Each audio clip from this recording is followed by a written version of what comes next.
আজকে আমরা তাহলে স্টেপ টার্নিং করবো, ঠিক আছে? স্টেপ টার্নিং আমাদের আজকে জবটা হচ্ছে স্টেপ টার্নিং। আমাদের এই শেপগুলোর নাম কি?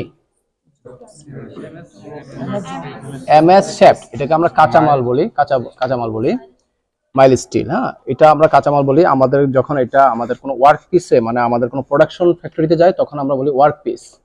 হ্যাঁ, আর আমরা যখন এখন স্টুডেন্ট, তাহলে আমরা এটা বলবো জব। হ্যাঁ, আমাদের নিজস্ব জব, যেটা আমরা এখন এটাকে তৈরি করবো। এটার উপরে আমরা হচ্ছে এই যে এটা এই যে দেখো, এটার মধ্যে একটা 3 স্টেপ টার্নিং। এটা দেখতে সিঁড়ির মতো স্টেপ।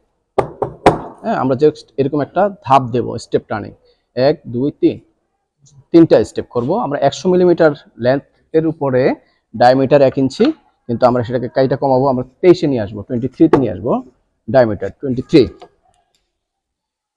আমরা এই শেপটার উপরে টার্নিং করব। প্রথমে আমাদের কি করতে হবে? প্রথম অপারেশন কি জানো, মনে আছে? প্রথম অপারেশন